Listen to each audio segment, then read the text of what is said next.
সময়ের আলোচিত বক্তা, জনপ্রিয় ব্যক্তিত্ব এবং বাংলাদেশে জীবন্ত সত্তার মধ্যে সবচাইতে পপুলার ফিগার জনাব ডক্টর মিজানুর রহমান আজহারের বিরুদ্ধে একটা গুরুতর অভিযোগ উঠেছে যে তিনি প্লেজিয়ারিজম করেছেন।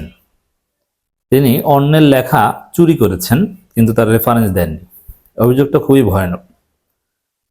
আমরা এই অভিযোগের সত্যতা নিয়ে আলোচনা করব।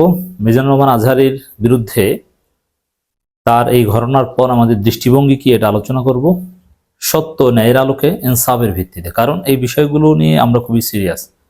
একাডেমিক ইন্টিগ্রিটি কিংবা রিসার্চ মেথোডোলজি, এই বিষয় নিয়ে আমরা অনেক কথা বলেছি। আপনাদের নিঃসন্দেহে মনে আছে যে ডক্টর আবু বকর জাকারিয়া নামের একজন সাবেক জামাতের রুকন, তিনি বর্তমানে মাতখালী মাওলানা মওদুদীর তাফসিরের অনুবাদ থেকে হুবহু কপি করে দিয়েছিলেন তার তাফসির গ্রন্থে, যার ফলে আমরা ডক্টর আবু বকর জাকারিয়ার বিরুদ্ধে সোচ্চার ছিলাম এবং তাকে লেখা চোর থেকে শুরু করে নানান অ্যাডজেক্টিভে ভূষিত করেছি।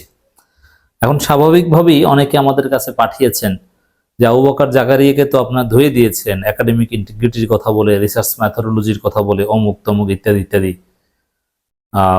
এখন মিজানুর রহমান আজহারের বিরুদ্ধে কিছু বলেন। দর্শক, আপনাদের অবগতির জন্য জানাচ্ছি, মিজানুর রহমান আজহারি কেন, ডাক্তার শফিকুর রহমানও যদি কোনো ভুল কাজ করে আমরা তার বিরুদ্ধে সমানভাবে বলবো যেরকম আবু বকর জাকারিয়ার বিরুদ্ধে বলেছি। এই ইন্টিগ্রিটিটা আমাদের আছে। এবার আসি মিজানুর রহমান আজহারি কি করেছে। মিজানুর রহমান আজহারি বেসিক্যালি বক্তা, কিন্তু তিনি লেখেনও। তিনি পিএইচডি করেছেন, তার নামের পিছনে ডক্টর আছে, অতএব তিনি লেখক। তিনি প্রচলিত অন্য 10 জন বক্তার মতো নয়। তিনি বাংলাদেশের ভালো মাদ্রাসায় পড়াশোনা করেছেন, পৃথিবীর অন্যতম শ্রেষ্ঠ একটা ইসলামী বিশ্ববিদ্যালয়ে পড়াশোনা করেছেন, তারপর আরেকটা আন্তর্জাতিক মানের একটা ভালো ইসলামী বিশ্ববিদ্যালয় থেকে পিএইচডি করেছেন। অতএব তিনি একজন গবেষক, 10 জন বক্তার মতো কিন্তু তিনি নন। হ্যাঁ, যদি মিজানুর রহমান আজহারের রাজনৈতিক প্রতিহিংসার শিকার না হতেন এবং তিনি যদি চাইতেন, তিনি বাংলাদেশের কোনো একটা বিশ্ববিদ্যালয়ের শিক্ষক হতেন। এতদিন হয়তো বা অ্যাসোসিয়েট প্রফেসর বা অ্যাসিস্ট্যান্ট প্রফেসর অ্যাটলিস্ট হতেন, কিন্তু তিনি তো বাংলাদেশেই থাকতে পারেন।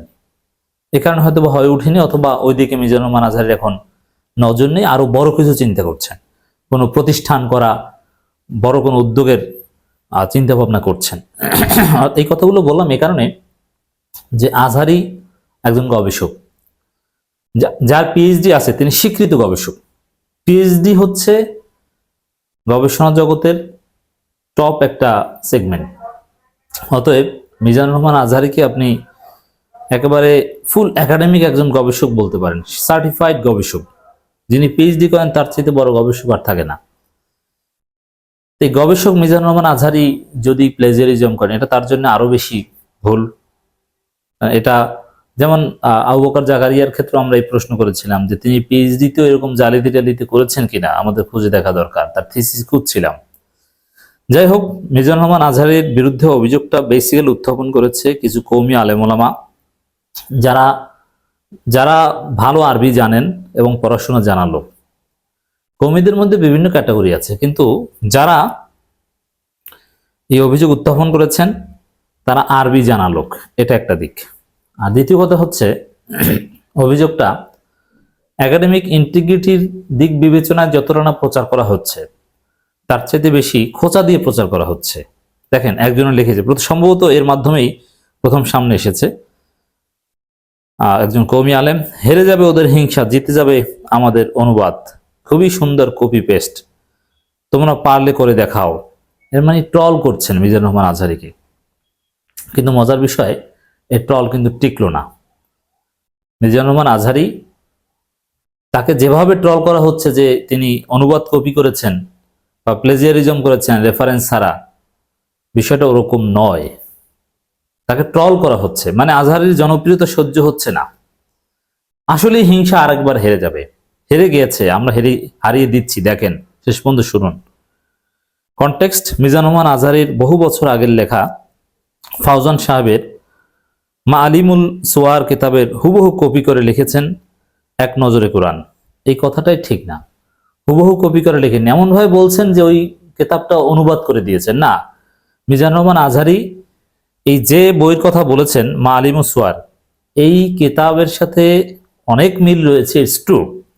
আবার অনেক কিছু ওই মিজানুর রহমান আজহারীর এক নজরে কোরআনের মধ্যে আছে যেটা আজহারী নিজে ঢুকিয়ে দিয়েছেন, আজহারী নিজের গবেষণা, নিজের নোট। অতএব হুবহু নয়, একটা অংশ আছে, এটা ঠিক, কিন্তু সে একটা অংশ সম্পর্কে ব্যাখ্যা আছে। দেখেন কি লিখছেন তিনি। এর মানে এই যে লেখক, এই যে অভিযোগকারী, তার অভিযোগ ঠিক নয় যে হুবহু অনুবাদ করে দিয়েছেন, মোটেই নয়, 100% অনুবাদ নয়। কিন্তু তিনি উল্লেখ করেছেন এটি বহু বছরের সাধনা। হ্যাঁ, বহু বছরের সাধনা, ইটস ট্রু।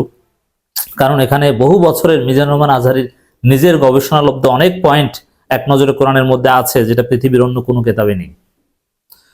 কিন্তু শতভাগ মৌলিক কেতাব নয়, কোরআনের কাজ শতভাগ মৌলিক হয় না, সর্বোচ্চ 1 মাস সময় লাগবে করতে। সেখানে মূল লেখকের কোনো নাম গন্ধ নাই, সেই মনাজারে না। এখন দেখেন, মূল লেখকের নাম গন্ধ নেই, এই কথাটাও ঠিক না, এটাও একটা ভুল অভিযোগ। তো দর্শক, তারপরে এই 2টা কেতাবের স্ক্রিনশট দিয়েছেন, যে মাআলিমুস সুয়ার এবং মিজানুর রহমান আজহারীর যে অনুবাদ। হ্যাঁ, এটা ঠিক যে অন্য একটা কিতাব থেকে শুধু অনুবাদ নয়, ডিজাইন, স্টাইল, স্ট্রাকচার এগুলো কপি করেছেন। এবার আসি জবাবে, যে আজহারীকে আসলে একাডেমিক ইন্টিগ্রিটি ভায়োলেট করেছেন। তো এখানে দর্শক, রকমারিতে এই বইটা পাওয়া যায়, আপনার প্রি অর্ডার করতে পারেন। সেখানে দামি বই, সম্ভবত 1590 টাকা দাম। সেখানে রকমারিতে যেটা লেখা হয়েছে, মিজানুর রহমান আজহারী কর্তৃক অনুদিত পবিত্র এক নজরে কোরআন, মানে এটা কিন্তু অনেকটা অনুদিত বলা হয়, যদিও পুরোপুরি অনুদিত নয়, একটা বড় অংশ অনুদিত, যার ফলে অনুদিত বলা হচ্ছে। একটা কেতাবকে যখন অনুদিত বলবেন, তখন অন্য জায়গায় থেকে তো অনুবাদ করবে, এটা একেবারে স্বাভাবিক। তো এখানে আপনি প্লেজিয়ারিজমের কি দেখলেন? জিনিসটা অনুদিত তারা তো অনেকটা স্বীকার করছে, তবে শতভাগ অনুদিত নয়। তাই রকমারিতে অনুদিত লেখা, এর মানে তারা অনুদিত নয়, পুরোপুরি 100% নিজের মৌলিক কাজ, একথা কিন্তু তারা বলে না, একথা প্রচার করে না। বই বিক্রির সময় অনুদিত বলেই তো প্রচার করছে। It's very important point. বই বিক্রির সময় অনুদিত বলে প্রচার করছে, যদি শতভাগ অনুদিত নয়, তারপর অনুদিত বলে প্রচার করছে। এবার আসেন, একটা ব্যাখ্যা পাওয়া গেছে আসলে। হ্যাঁ, যেহেতু অন্য একটা কিতাব থেকে অনুবাদ করেছেন, সেক্ষেত্রে হ্যাঁ, ইটস রিসার্চ ম্যাথোডোলজি এটাই বলে যে ওই মূল লেখকের রেফারেন্স দিতে হবে। সেক্ষেত্রে লিটারেচার রিভিউর মধ্যে দেওয়া যেতে পারে নিয়ম অনুযায়ী, অথবা ফুট নোটস বা এন্ড নোটস দিয়ে, বিবলিওগ্রাফি দিয়ে বিভিন্নভাবে এটা অ্যাকনোলেজ করা যেতে পারে যে অমুক কিতাব থেকে অনুবাদ করা হয়েছে। এখন আমরা যেটা জানলাম যে লিটারেচার রিভিউ মিজানুর রহমান আজহারী দিতে চেয়েছিলেন, কিন্তু থিসিস এক জিনিস আর বই এক জিনিস। এখানে নর্মালি আমরা দেখি না, কিন্তু বইয়ের মধ্যেও লিটারেচার রিভিউ দেওয়া যেতে পারে। বই হওয়ার কারণে পাবলিকেশনস তারা বলেছে যে লিটারেচার রিভিউ এখানে জরুরি নয়।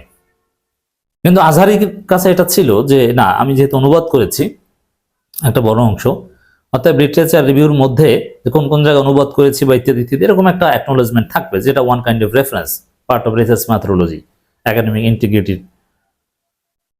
এটা করতে চেয়েছিলেন, কিন্তু প্রকাশনা সংস্থার কারণে এটা অ্যাড করা হয়নি। কিন্তু যেসব কিতাব থেকে অনুবাদ নিয়েছেন বা হেল্প নিয়েছেন, এই অভিযোগকারী যে মিজানুর রহমান আজহারী প্লেজিয়ারিজম করেছেন, এই অভিযোগকারী এই কথাগুলো বললেও এটা ঠিক নয়। প্রায় 60টা কেতাবের 60টা কেতাবের রেফারেন্স কোনো না কোনোভাবে দেওয়া হয়েছে। তাদের মধ্যে এখান থেকে যেসব জায়গা থেকে অনুবাদ করা হয়েছে তার নামও আছে।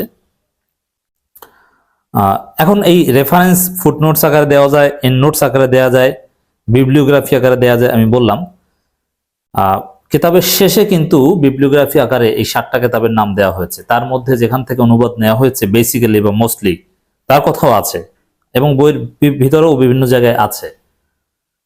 অতএব কি দাঁড়ালো? মিজানুর রহমান আজহারী প্লেজিয়ারিজম করেননি। তিনি কোন জায়গা থেকে কতটুকু নিয়েছেন, বা তার এই কিতাব যে শতভাগ মৌলিক নয়, নিজের আউটপুট কতটুকু, এটা তিনি স্পষ্ট করেছেন, মরক উন্মোচন অনুষ্ঠানও বলেছেন। অতএব এখানে একাডেমিক ইন্টিগ্রিটির কোনো ভায়োলেশন কিংবা লেখা চুরি এরকম কোনো বিষয় নেই, তিনি গোপন করেননি। বিবলিওগ্রাফিতে রেফারেন্স আছে, লিটারেচার রিভিউতে আরো স্পষ্ট রেফারেন্স বা স্পষ্টভাবে কোন জায়গা থেকে অনুবাদ এই শব্দগুলো এভাবে স্পষ্ট উল্লেখ থাকলে ভালো হতো। অতএব ইন কনক্লুশন আমরা বলতে পারি যে মিজানুর রহমান আজহারী তিনি প্লেজিয়ারিজম করেননি। এখানে একাডেমিক ইন্টিগ্রিটি ভায়োলেশনের দায়ে তাকে অভিযুক্ত করা যায় না, তবে তার এই বইটা একাডেমিক স্ট্যান্ডার্ডে রেফারেন্স স্টাইলটা দুর্বল হয়েছে, লিটারেচার রিভিউ যোগ করে দিলে স্ট্রং হতো। দ্বিতীয় সংস্করণে লিটারেচার রিভিউ যোগ করে দিবেন। অতএব এটা নিয়ে তেমন কথা বলার আর জায়গা থাকে না।